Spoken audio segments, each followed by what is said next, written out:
the party constitution amendments and saying that it's causing controversy, exhibiting cracks in the unity of party opposition, especially on certain agendas.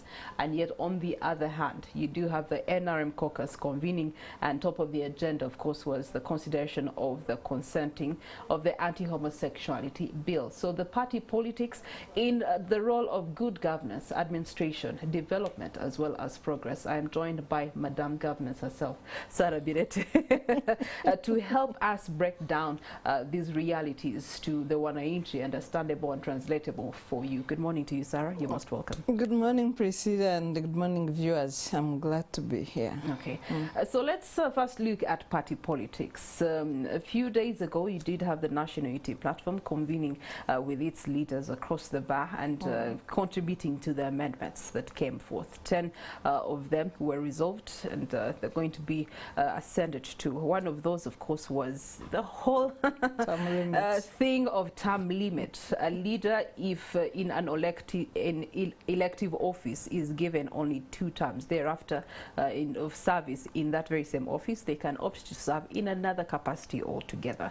That has caused some reactions, both to the public, but also leaders within the party. Yes. For example, the leader of opposition, Mathias Mpuuga, bringing in the realities of it risks the party losing experienced leaders, and yet the bottom line of it is to create fair politics across the bar, starting from the grassroots. What do you make of that particular amendment yourself in terms of good governance and administration?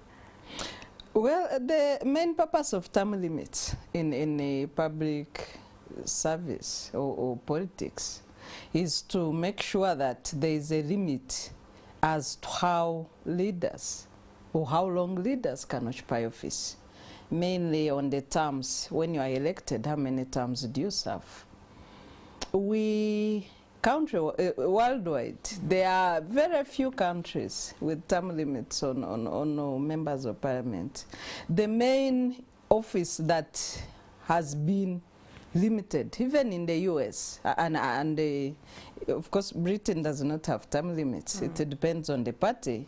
If you are elected 2-3 times, John Major and Tony Blair were the honorary prime ministers so far who have crossed the term limit, the 2-term threshold, but they didn't serve the full 3rd term, meaning that averagely, really, a leader should serve 2 terms at the very top.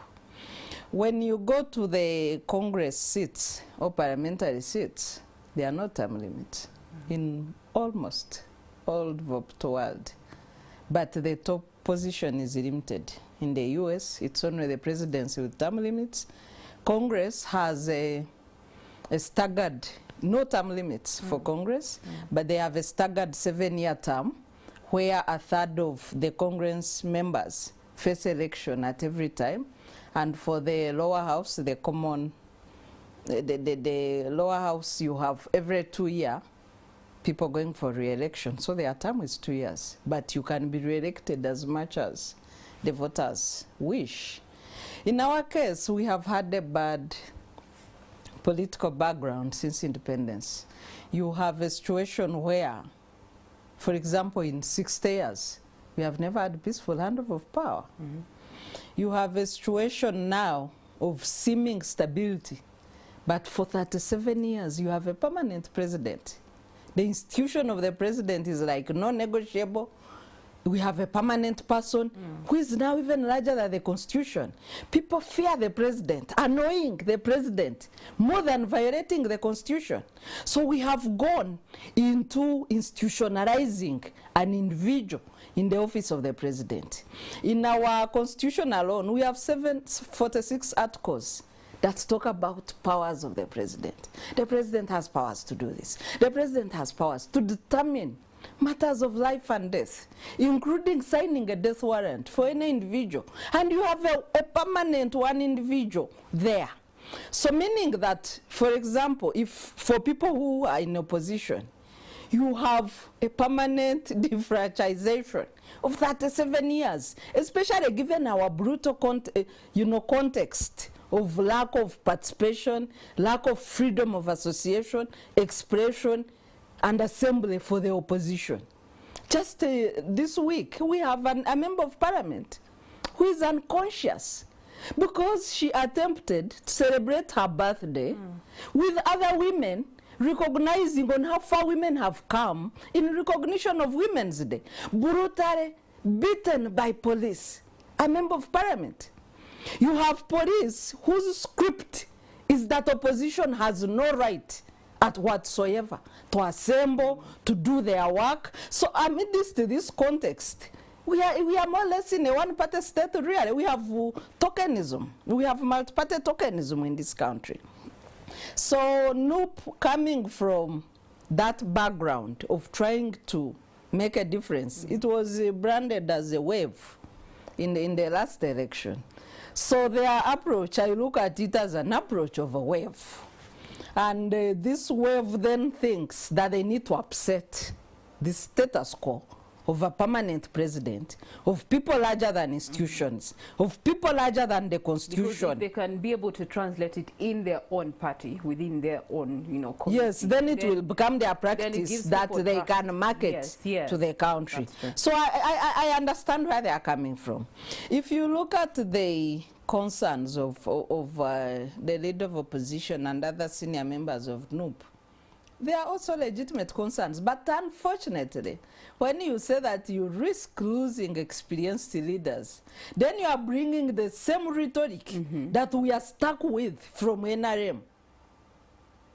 So they're basically telling us that they fear for their own places of position, because of course this being applicable starting 2026, should he be in term for 2 terms, the 2 terms expire, he has to move on to another role for that matter. So maybe speaking from a fear that actually then brings to light that all our leaders currently, because of the system that they have been seeing and have grown accustomed to, there is no reason as to why you should leave your position of power in governance unless it's death. No, there are legitimate reasons why that the people who are uncomfortable with term limits for every office can advance. For example, Parliament has generally a turnover of 83%.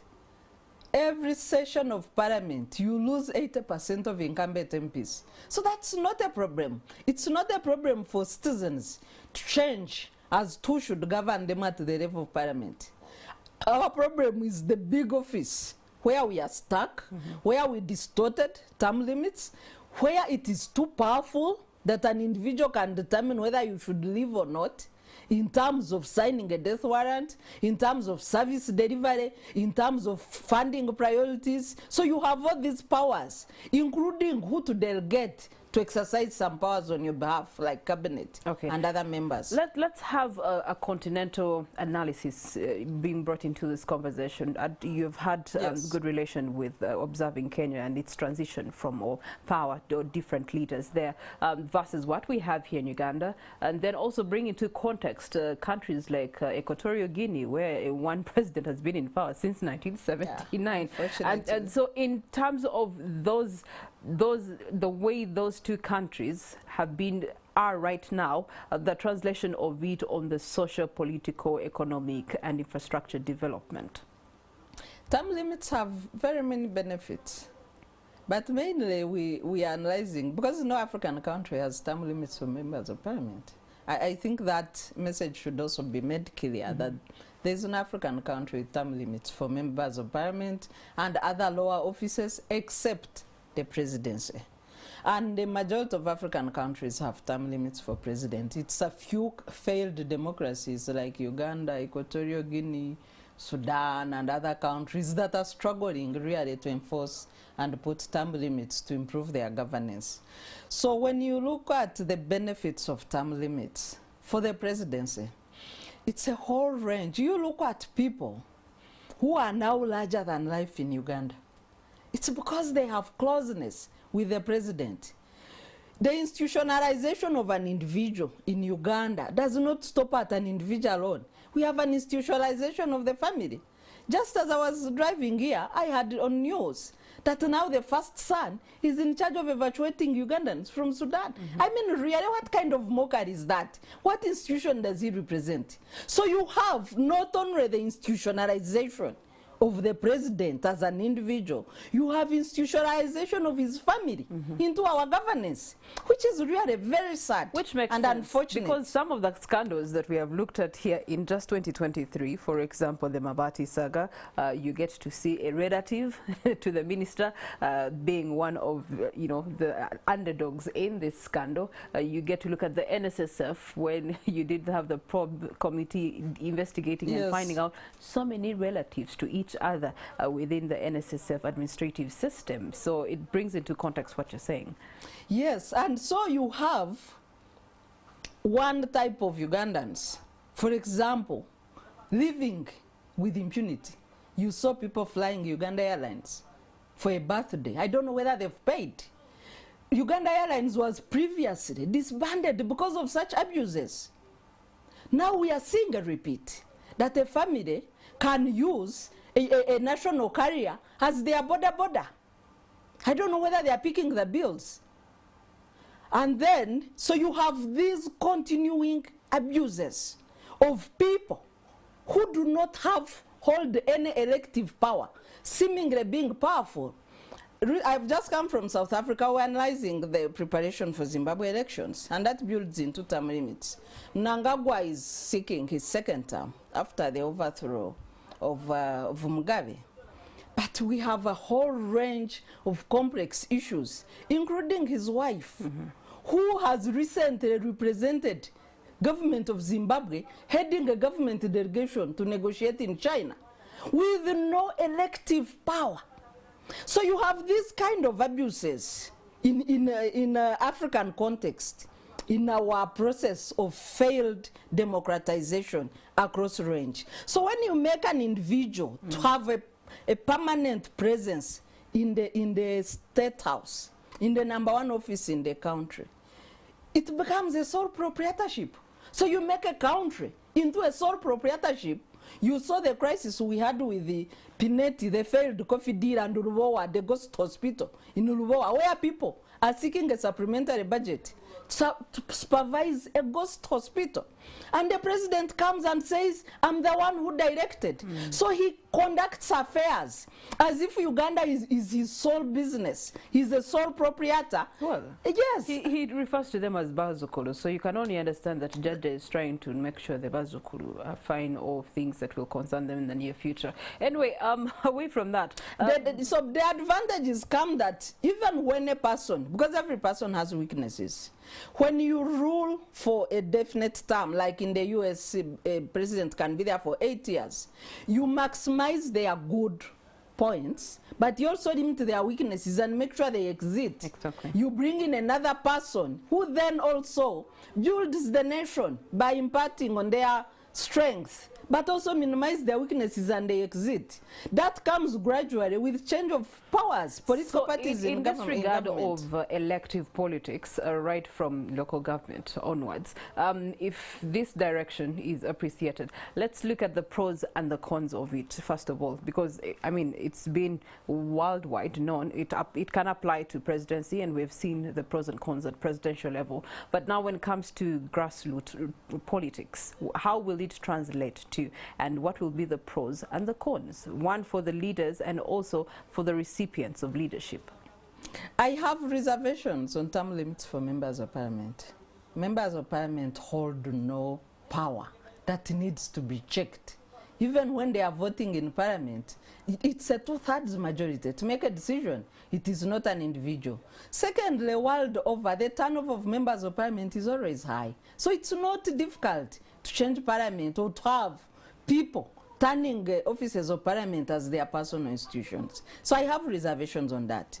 But overall, when you have a turnover of members of parliament, of people very often, you give a chance to many people to come to leadership. You leverage, the strength of individuals and limit their weaknesses and be able to improve the country at large. But in some experiences like legislative drafting, we have seen, like, for example, the chair, the technical committees, the legal and parliamentary affairs committee, they normally look for somebody with experience in legislative drafting. You need somebody who should be able, you know, institutional transfer of information. Where are the people that are helping transiting? So that's why even the US, the Congress, has staggered elections. In case you're voted out, there are people with institutional memory to carry forward. It is only a third of Congress members who are up for election. So even if they all don't return, you have the 2/3 that can impact on the institutional memory as the new members learn their way about the work of Congress. So if you are to make it mandatory, even at national level, then you need to have a staggered phase of changing members so that there is a way forward on institutional memory for leaders to build on. Okay, all right. Of course, looking at the major roles of a member of parliament here in Uganda when it comes to legislation, MPs debate and pass laws through which the institutions of government endeavor to guide the country's development. The other role of your member of parliament is in representation, representing their constituencies' views in parliament and bringing the attention of relevant ministers and different matters of national concern to the floor. And then there's also the budget approval, which is the season that we are in as a country right now. They help in analyzing as well as passing and approving financial national budgets for every financial year, and of course oversight and doing monitoring and evaluation to bring to the attention public service and then service delivery to the wananchi, and if there's any violation of rule of law or unlawful acts, then the member of parliament can be able to cause attention to it and it's addressed. So when you look at those roles and you look at the query to which Ms. Bireete here is referring to, that they don't have that much power in order to create that much change, then it's not necessary for them to focus on the term limits. So then what should they be focusing on? The top leadership needs to be limited. Even in opposition, like now the leading opposition, you have the top leader of the National Unity Platform is known as a principal. So you have the principal single-handedly, maybe in consultation with the others, determining the lead of opposition. That is power.